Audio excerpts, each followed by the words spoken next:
answered. What is going on? Kick off again.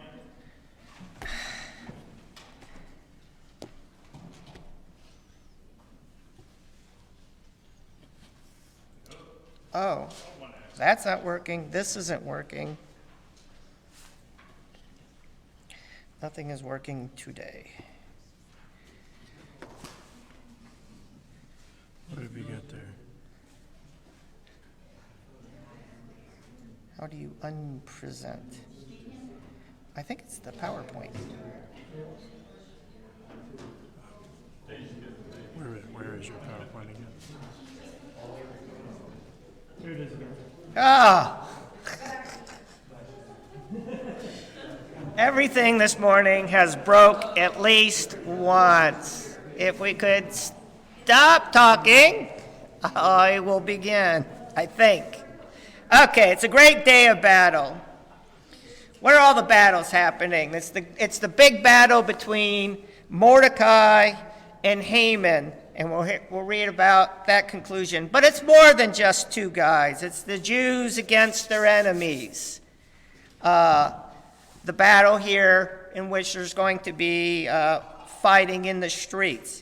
But it's a little bit higher than that. It's God versus the Amalekites, as we'll see that this will reach its exciting conclusion after decades and maybe even centuries of fighting between God and his war with the Amalekites. But it's also a story of the humble versus the proud and how the tables have turned on those that are proud. It's God versus evil throughout the entire book, as we've talked about. But I also want everybody to think that the book is really about you. It's about you. It's lessons for you, and that's why God has given it to us. It's you versus the world. And how do you handle it? Are you handling it in a way such as Mordecai has or has Esther?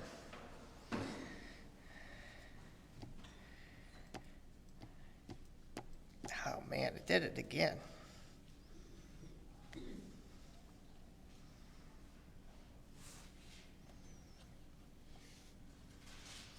Maybe we'll go in a different mode, but I don't know how to get out of it. Can we go like this? Can you still see it? Because this is... You can't really read it. You can't read it? Other than the top title. Well, the presentation mode, just I click something and it's just going blank. It doesn't like it. Yeah. Let's see if that works. Okay, you versus the world. What makes us forget that the Lord is on our side? Short attention span. Okay, short attention span, absolutely. Anybody else? On our great battle that we are in this world and how we deal with it, why do we forget that the Lord is on our side? Russell? We don't see the broader picture, we only see a narrow picture, Okay, which is the moment we're in. okay. Yeah, very good. That's something I think Esther and Mordecai did. Reminds me of that F.E. Hinton book. That was then, this is now. Huh. Yeah, that was, you did, but, now, right now, I'm in trouble, but. Yeah, you're just so focused on that, Yeah, we don't see the broader picture. the broader picture. Yeah, as Russell said. Anyone else? I'm a nitpick, and the Lord isn't on our side. We need to choose to Should be on his side. Right. Yeah, okay. I accept that. I like that. I accept that. So the question should be is, well, why aren't we on his side? Okay. How does the world handle adversity? Not very good. Not very good. Okay. Ed? Anger. That's typically my response. Carol? Ignore it? Yeah, okay.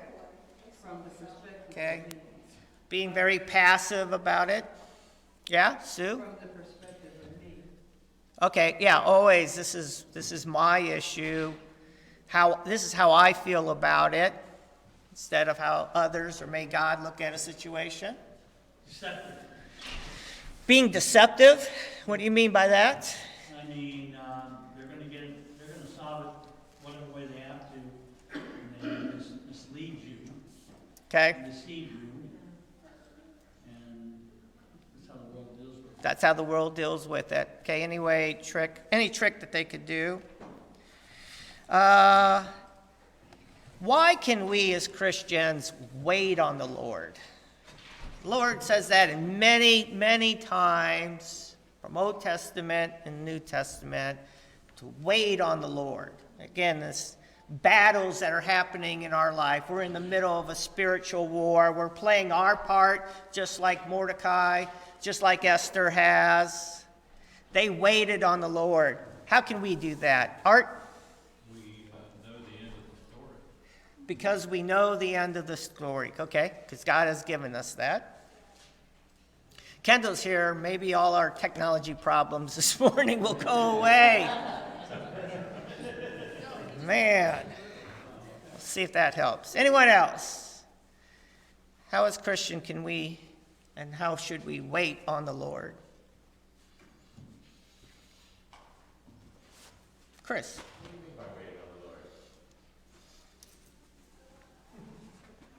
The thought process is, again, is how do we deal with adversity, right?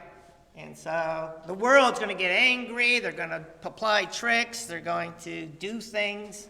And in our adversity, sometimes we just need to wait on the Lord for his plan to come out. There are plenty of times during this story, Esther and Mordecai could have taken it in their own hands. They did do some things, but they also waited on the Lord's timing. But there are a lot of situations where they were very active, Yeah, where Esther had to go to the king, etc. So they did need to be active. yes. So, prayer, and which they did do, right? Pardon? Which Esther did do, and Mordecai, a lot of prayer, a lot of fasting. But we need to use Christ's example in prayer. Yeah. Thy will be done. And then trust that. Okay. Brian? Yes, and I was gonna say, everything looked bleak, and then the first choice was to take that 3 days of fasting and praying. We don't always feel like we have that kind of timing, but, when a problem arises, do we instantly start to go through in our mind all the possible scenarios, or do we take a moment right then to pray and say, God, this problem has arisen, can you help me find an answer? I think Right. that's part of waiting on the Lord, whether you have time to wait a month for that answer, or you only have 5 minutes to figure something out. Right. You can still begin by taking it to him rather than instantly going to yourself for answers. Yeah. And sometimes it's not even, you don't even spend the time thinking, you just act right away, right? Adversity happens. Act first, think second, when we should be praying first. We'll mess it up if we don't wait on the Lord. That's what's gonna happen, we're gonna mess it up. Okay? We always mess it up. Carol? Two scriptures come to mind. Uh-huh. Is mine to avenge, saith the Lord. Mind to avenge, right? That's the waiting. And then the second one is, if you're in need, ask for a cup of water. Do it. Okay. Okay. Ask for a cup of water. Okay. Ask the Lord for what you need before you start doing it. Okay, very good. Let's see if this works. We have not been able to go to a second screen yet. It just blanks. It just blanks. It's on it, but it won't show it. And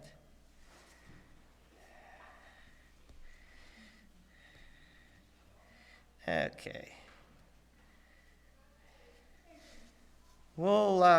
I know it's going to be harder to see, but I'll be reading it out loud. We'll just go with this for today. So let's go and read chapter 9, verse 1. Anybody want to help me out here? Because there's a lot of reading in this chapter. 1 through 4, Brian? Sure. Now in the 12th month, which is the month of Adar, on the 13th day of the same, when the king's command and edict were about to be carried out, on the very day when the enemies of the Jews hoped to gain the mastery over them, the reverse occurred. The Jews gained mastery over those who hated them.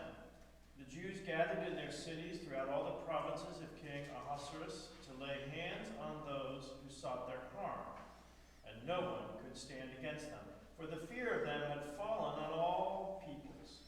All the officials of the provinces, and the satraps, and the governors, and the royal agents also helped the Jews, for the fear of Mordecai had fallen on them. For Mordecai was great in the king's house, and his fame spread throughout all the provinces, for the man Mordecai grew more and more powerful. Thank you, Brian. Okay, this chapter said, return the tables. Why were the people of the other nationalities afraid of the Jews?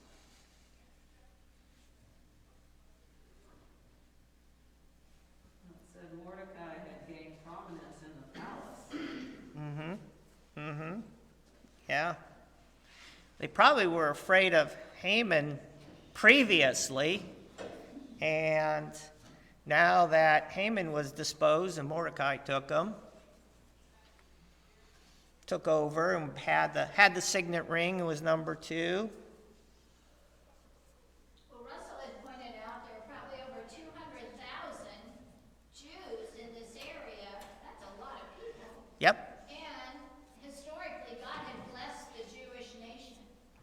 He does, and historically, if you ever seen the population of the Jewish people, anytime that they're in captivity, like in Egypt or here in Persia, Babylon before that, it's like when they're in Israel and they're not taken over, the population sort of stays, and then they go to Egypt and it goes way up here, and then they go back and it stays same, and then they get taken over by Babylonia and go to Persia, and the population goes way up. It's as if God does bless them in these exile periods to get them ready to come back.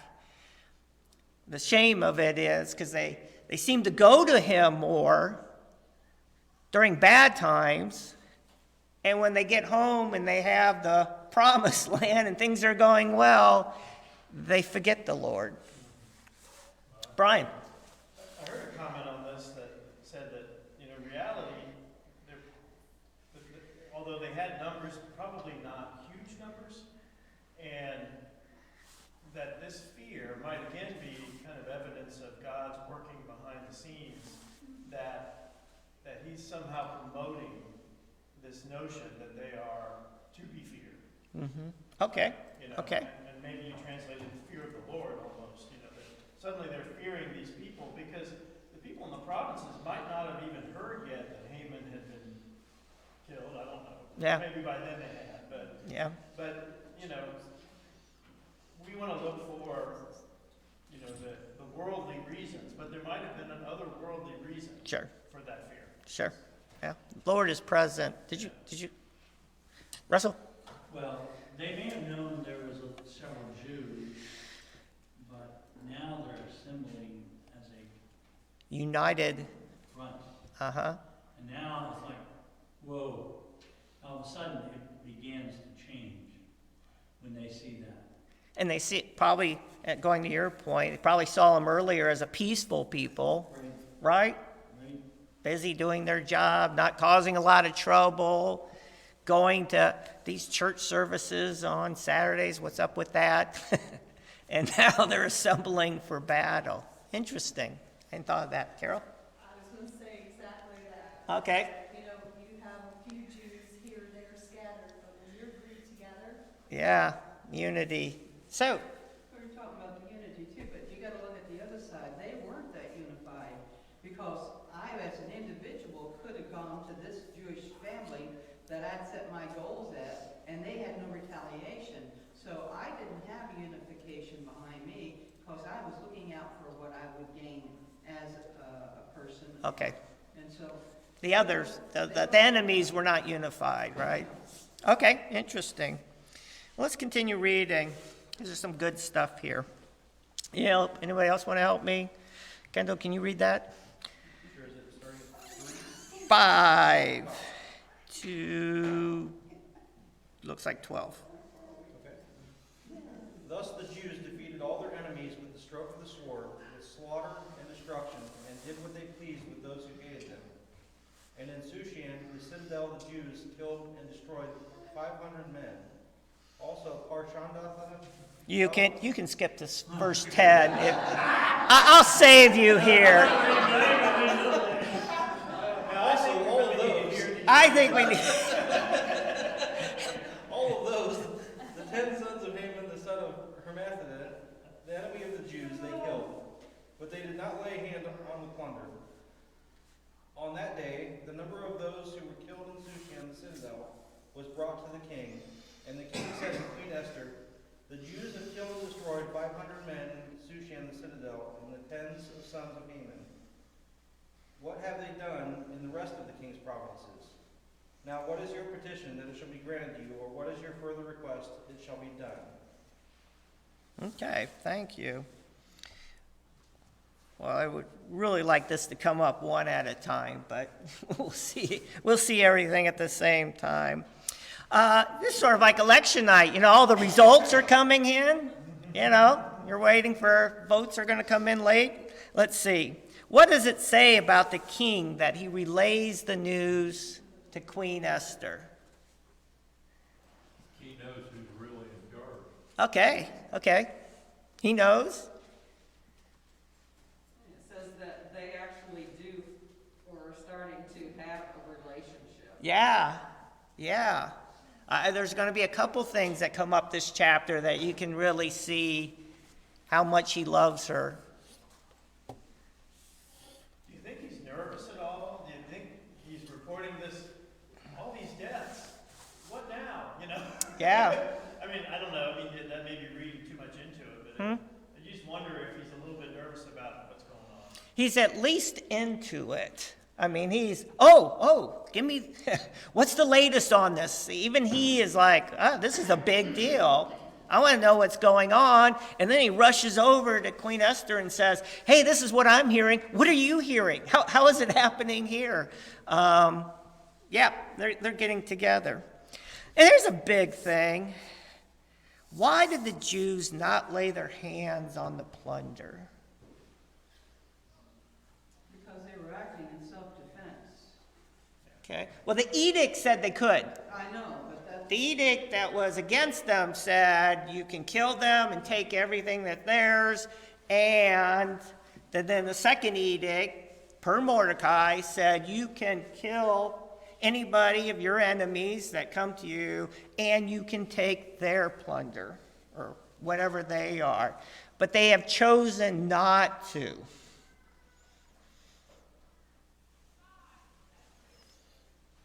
And I think it goes back to what we had chatted about earlier, About Haman. about how this is happening. The Haman, the Agagite, the descendant of the Amalekites, and thinking back on this, and then the Jews. So the Jews come out of Egypt. Let me tell you just the quick synopsis. The Jews come out of Egypt. They just defeated the Egyptians. They cross the Red Sea. God has time to give them manna and quail, produces water on the rock, but it's days into their exodus, and the Amalekites come out of nowhere and attack them. And they're just pirates. They're just raiders. They're going to kill everyone, and they're going to take their plunder because that's how they live. They are not known as farmers or industry or any type of value of culture or anything. They are just known as pirates and raiders. And in Exodus chapter 17, when this happens, then and after they won the battle, and Joshua is raising his hands, it's that particular battle, then the Lord said to Moses, write this on a scroll as something to be remembered, and make sure that Joshua hears it. because I will completely blot out the name of Amalek from under heaven. Moses built an altar and called it, "The Lord is my banner." He said, because hands were lifted up against the throne of the Lord, and the Lord will be at war against the Amalekites from generation to generation. And you see that multiple times during this period and the period later where the judges and the kings, I saw 6 or 7 instances where the Amalekites are continuing to plunder and attack the Jews just to get their things. Either they were in a group of people or all by themselves. And in one situation with King Saul, chapter 14, verse 48, he is Saul. He fought valiantly and defeated the Amalekites, delivering Israel from the hands of those who had plundered them. So that's what the Amalekites did. In the very next chapter, that's when God tells Saul to go and defeat the Amalekites. In verse 3, now go and attack the Amalekites and totally destroy all that belongs to them. Do not spare them. Put to death every man and woman, children and infants, cattle and sheep, camels and donkeys. So God never wanted them to plunder, even though they had the ability to. They decided not to plunder, and I think it was because they wanted to be obedient to Saul, obedient to God like Saul wasn't. Thoughts? Okay. Was it the Amalekite plunder that Saul brought back, and then I think it was Nathan went to him and said, "Why do I hear the bleating of the sheep?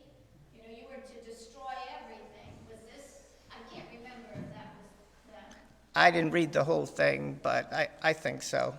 Yeah, it's the same story. It was Samuel that actually came to him. Oh, Samuel? Samuel? Yeah, that's the same thing. That Mm-hmm. Saul failed to complete the Lord's command.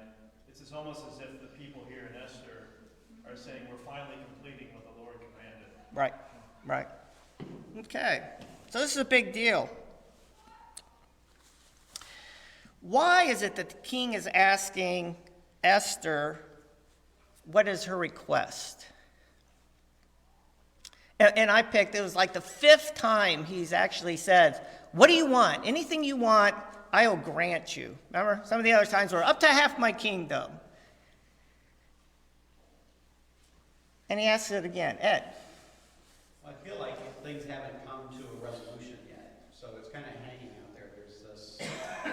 Okay. It's not settled, so if they got, something has to happen to bring this to closure now. You can't just stop. Okay. And leave it hanging out there at this point. Okay. That's a really good point, because everything he really asks for, typically she doesn't ask on behalf of herself. I want to do something for you. And, save my people, stop this edict. Oh, you can't? Well, then what else? And then sending out another edict. So every time he asks, she's very selfless and humble in her actions. Okay? Yeah, I think this is another example of how much his relationship has grown with her. So let's look at what she says.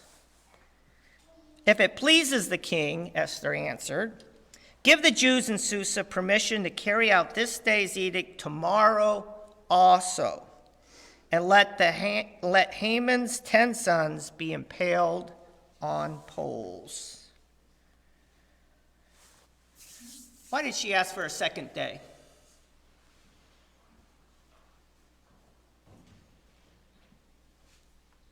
The first thing that sticks out to me is 500. Surely there was more than 500 people against them. Okay. So either they went running and hiding, they're waiting for the next day to capitalize on these people gathered together, or something's up. Something's up. Okay. I can buy that. We don't know, but somehow they needed another day. Sue? Well, the edict was for 1 day for both sides. Both sides, right? Okay, but retribution or retaliation retaliation, the Jews would not be protected the second day, and any retribution that anybody wanted to pay could be done. Okay. Okay. And so they weren't protected. They just protected. Okay. That's interesting. She only asks for specifically in the city of Susa. Okay. Maybe the completeness, again, going back to Saul's command, everyone, kill everyone. She just didn't feel like whatever that was didn't happen. See, Haman had friends in his household. Yeah? And his wife. I mean, the sons were killed, but he still had allies. Mm-hmm. Okay. I think Haman lived in Susa. Yeah, Haman? Yeah. Oh, absolutely, yeah. Haman was, And that's where his sons are. and his sons are there. And he wants them dead. Well, they're dead. they're already. They're dead, which is interesting. See, the request is, they're dead. She wants to have them impaled.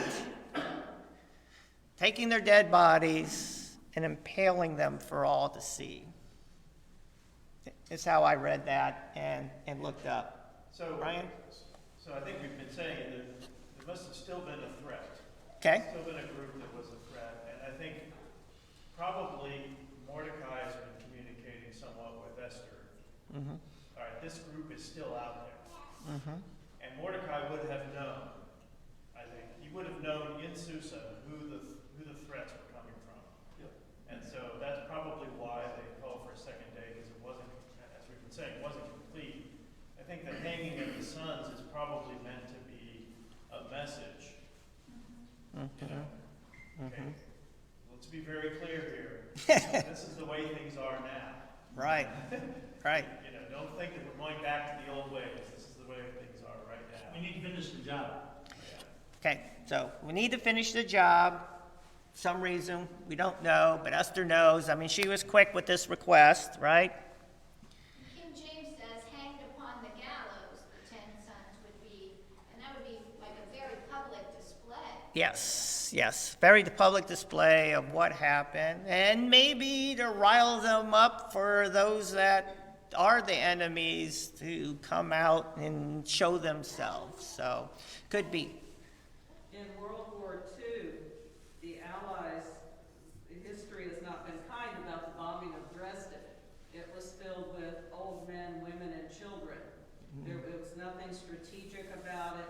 Why did the Allies bomb Dresden?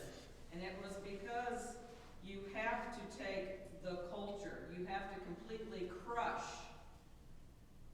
that evil that was there, and that was part of it. It was just to like in the situation like we're discussing, that's not the world we're going to live in anymore.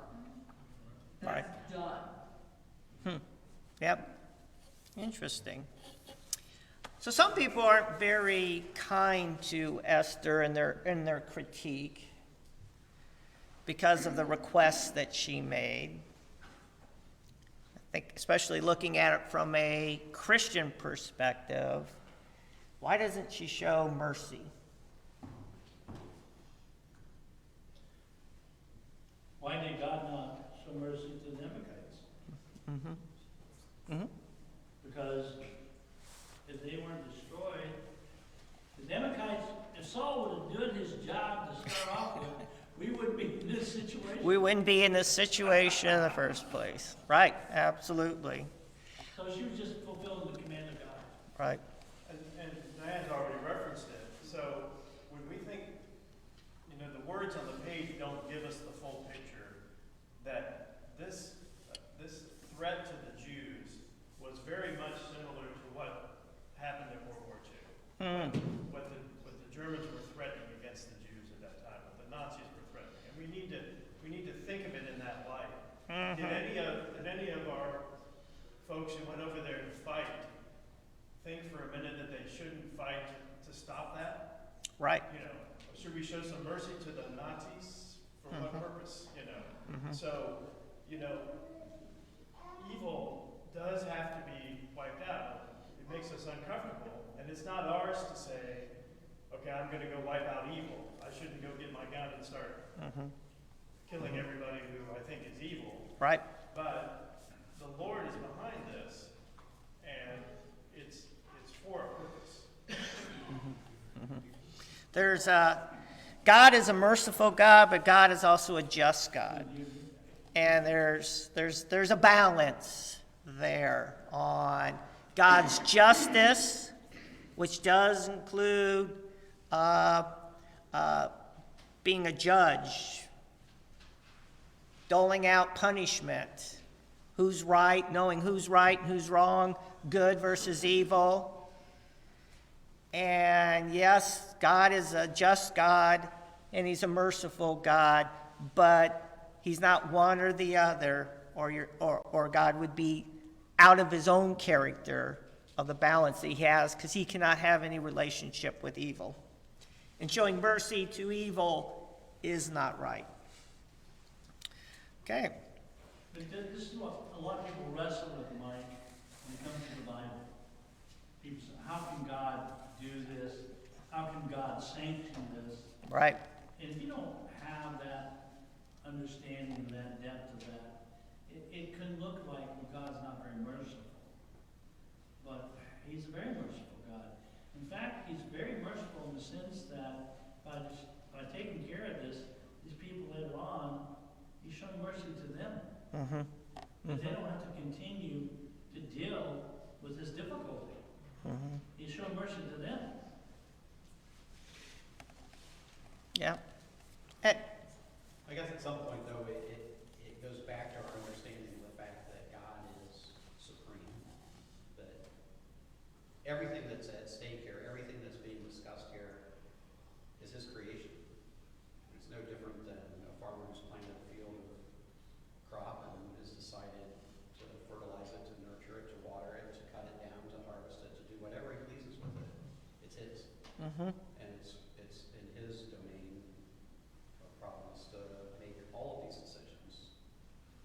And it's not for us to make any judgment whatsoever about the quality of those decisions or the value of those decisions or the rightness of those decisions. They're his.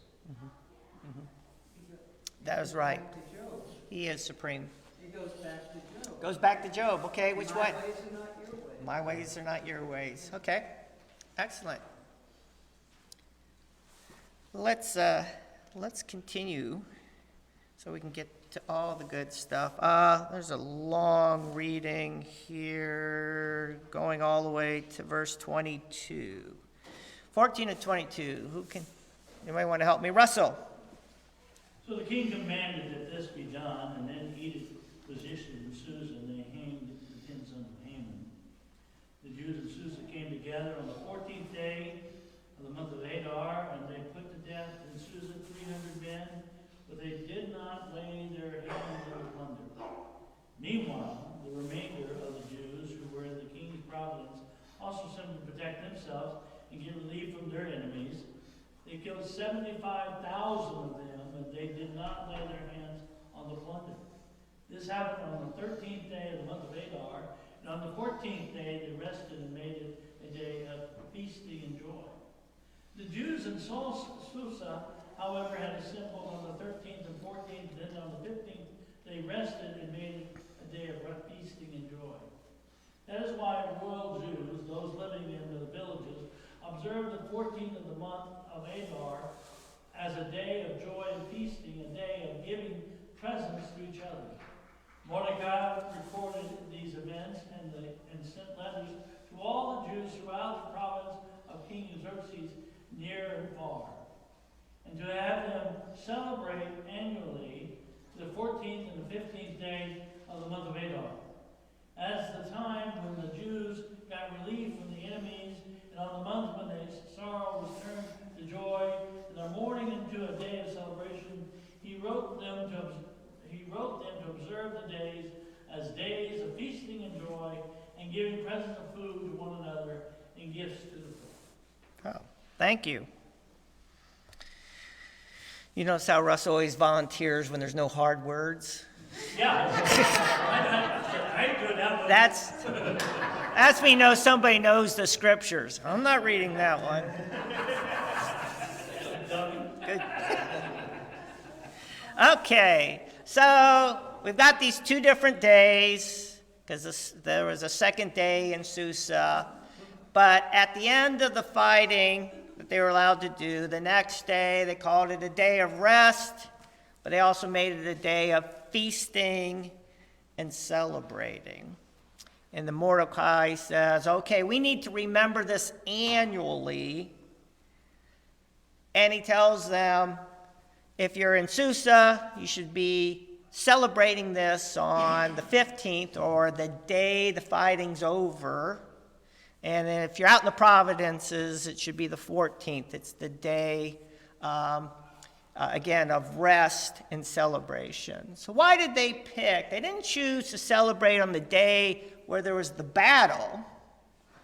A lot of times we do that. It was the day after the battle. Why is that the appropriate day for them to remember and to celebrate?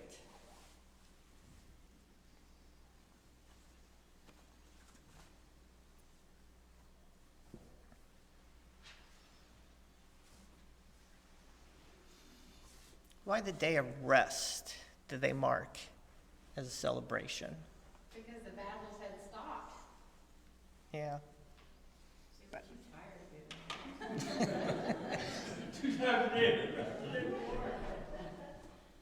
Sue? Because they were redeemed. I mean, they were sentenced and they were redeemed from that sentence. Okay. Yeah, it's as if God or Mordecai or made the decision not to glorify the actual fighting. The goal isn't to fight.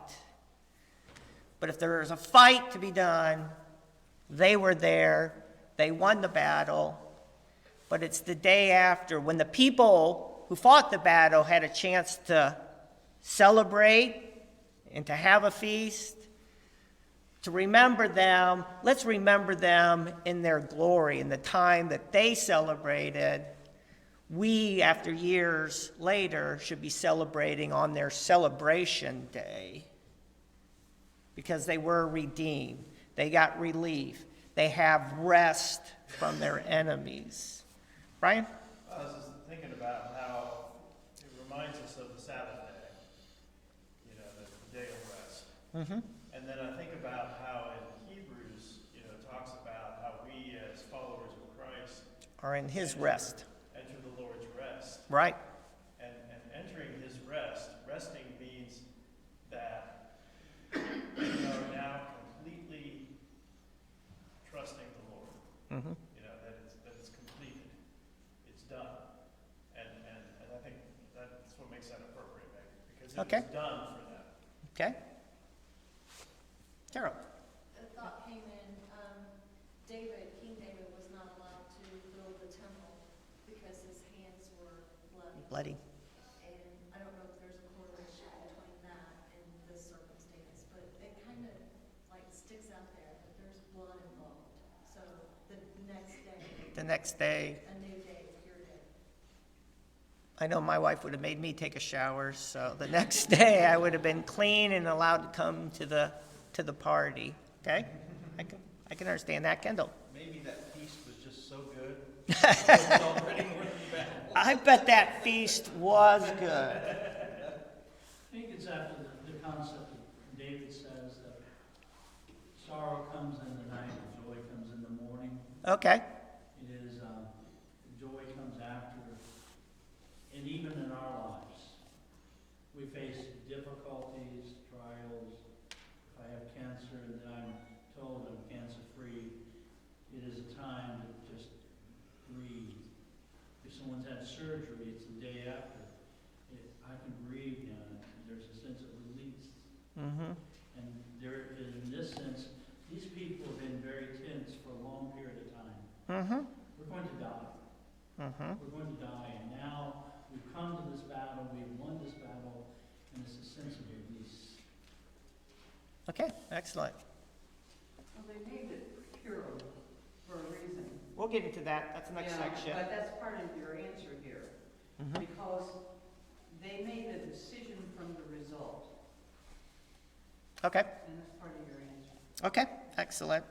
Well, let's get into that. This is the next section, verses 23 all the way to 32. I'll get one more help. Last one, Ed, 23 through 32. So the Jews agreed to continue the celebration they had begun, doing what Mordecai had written to them. For Haman, son of Hammedatha, the enemy of all the Jews, had plotted against the Jews to destroy them, and had cast the pure, that is, the lot, for their ruin and destruction.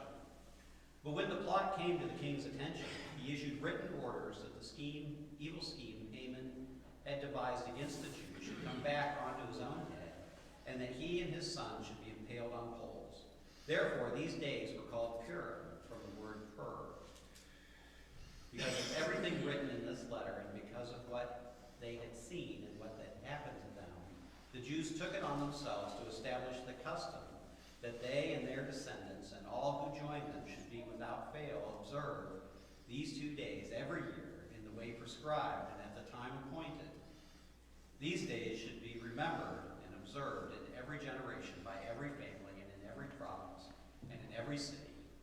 And these days of Purim should never fail to be celebrated by the Jews, nor should the memory of these days die out among their descendants. So Queen Esther, daughter of Abihail, along with Mordecai the Jew, wrote with full authority to confirm the second letter concerning Purim. And Mordecai sent letters to all the Jews in the 127 provinces of Xerxes' kingdom, words of goodwill and assurance, to establish these days of Purim at their designated times, as Mordecai the Jew and Queen Esther had decreed for them, and as they had established for themselves and their descendants in regard to the times of fasting and lamentation. Esther's decree confirmed these regulations about Purim, as it was written down in the records. Okay, thank you. So they refer to it as the days of Purim. Days, there's 2 days. But you're only supposed to celebrate one. It's not a 2-day celebration, it's a 1 day. You just need to, based on your location, this happens around the world today, you celebrate on one of these 2 days. Pur is not a Hebrew word, which I found interesting. Actually, it's Persian, or whatever the Persian language is, and it is just literally mean to cast lots. That's the English word for it. And we see casting lots throughout the Bible. And what it's basically saying is that Haman, I'm still trying to make sure this is the only class that I say Haman correctly and not Mordecai and vice versa, which I've done every class. Haman, he cast his lots. He put his hope and bets. It's like poker. He went all in to kill the Jews with this plan.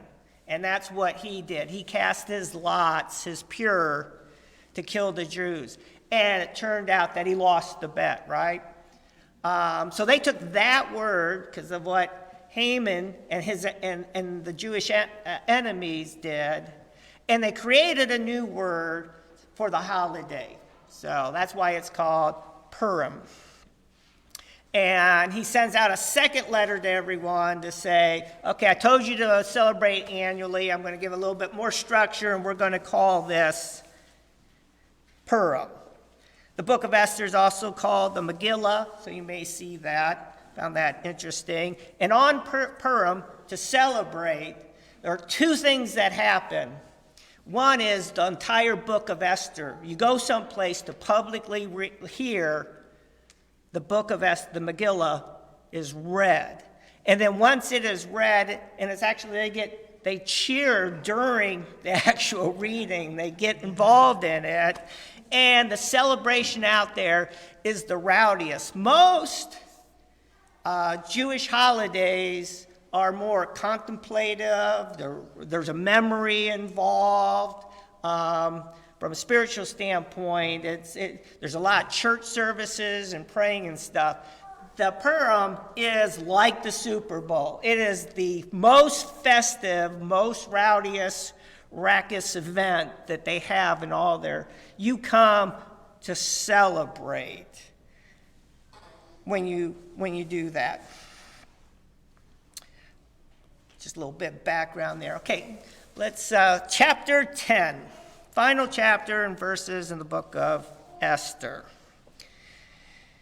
King Xerxes imposed tribute throughout the empire to its distant shores, and all his acts of power and might, together with the full account of the greatness of Mordecai, whom the king had promoted, and they are now written in the book of the annals of the king of Media and Persia.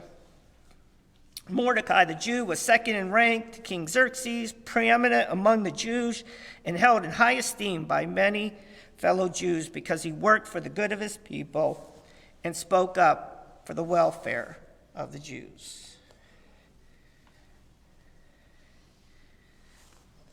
I always wondered as I read this is, how did Mordecai serve, really, God, his people, the Jews, and King Xerxes all at the same time? Wouldn't, you kind of think that would be a lot of times in conflict. And yet, it seems he was very successful in that. Relating that to you, how do you serve your job or community, even your family? They are not all Christians. Joe, how do you do that? Mordecai, we don't have a lot of examples, but if you look back to a similar situation, you've got Daniel. Daniel? You do have specific situations, at least two that are mentioned, that clearly show he made one decision at a time, which was something like we were talking earlier. They decided to pray and have that fast for 3 days. You take one step at a time, and then the answers come. And so he took one step at a time. Daniel did, and I assume Mordecai probably had to do something the same. And just as each situation came up that challenged his faith, he stood on the right side of it. God continued to bless him. But throughout the Bible and history, we see that many people who believed in God paid the ultimate, physical price. It's not the ultimate price, because obviously our spiritual is way more important. But paid the ultimate physical price and died. It's one decision at a time, one step at a time, and then what happens, happens. We have very little control over anything. Okay. But making decisions that were according to his faith, but at the same time serving the king as he can in a way that actually blessed the king. Yeah, something similar to that. Mordecai had proven himself trustworthy to the king, and probably continued to serve him in that way. And I think that gave him the right, the leeway, whatever word you want to use, to also seek goodness for his people when something arose that might threaten that. He was able to advise the king, this is what we ought to do on behalf of the Jews, and perhaps he also was able to convince him it will also be good for you if you do that because you're on God's side. Right. Okay. Very good. So, Mordecai serving the Jews at that time, and God blessed them, and God blesses the Jews. But how did God use Mordecai in a bigger way? Hint the graphic over to the left. Right. My left, your right.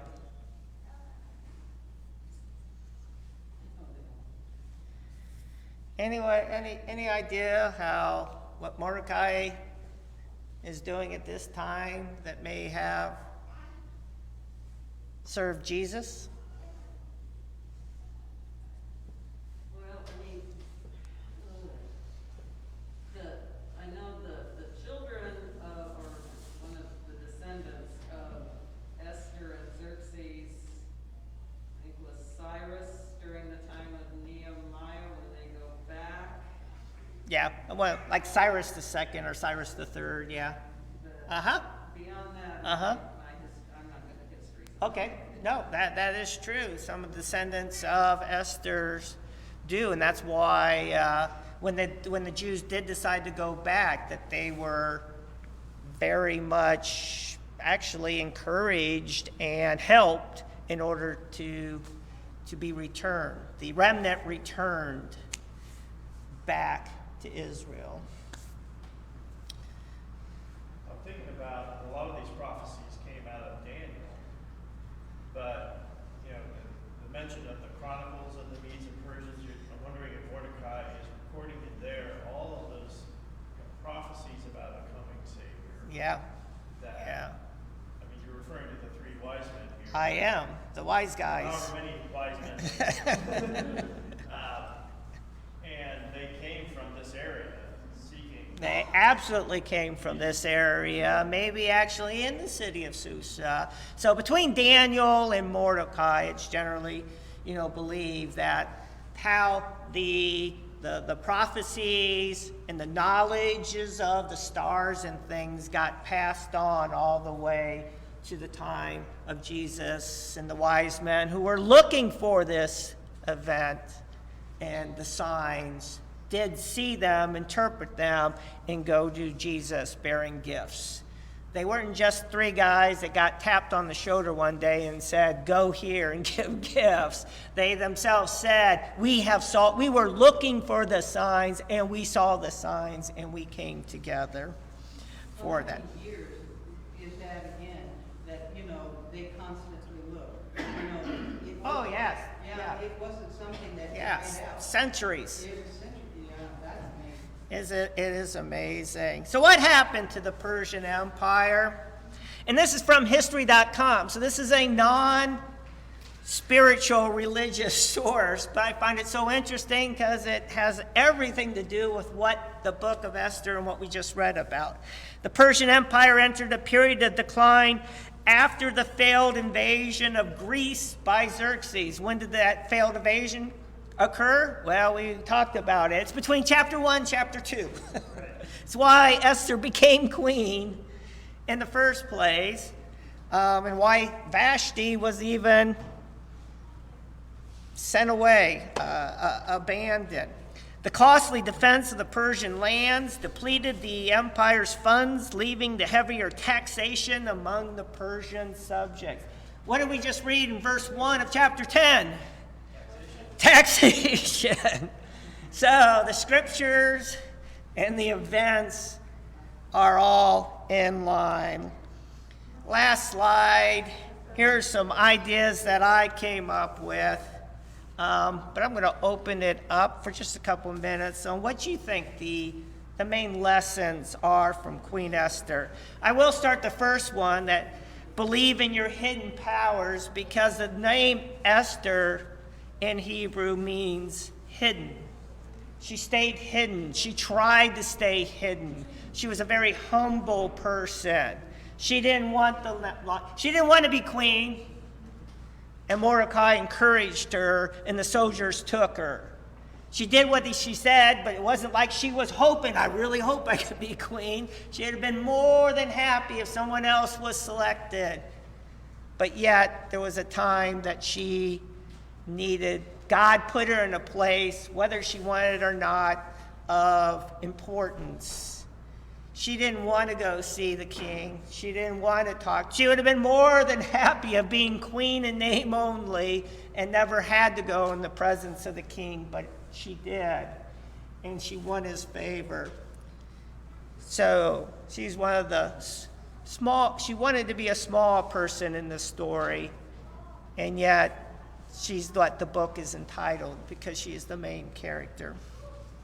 What else? What to you? One of these that I threw up here, or something else that you think is the lesson that you learned during these past 10 weeks? Kendall. I guess it kind of goes with some of these, but just being obedient.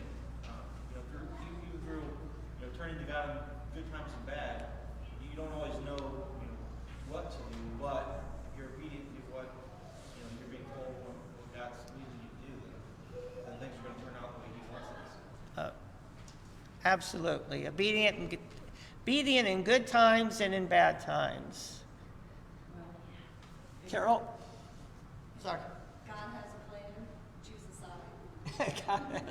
Going back to the first one, pick God's side. Sue.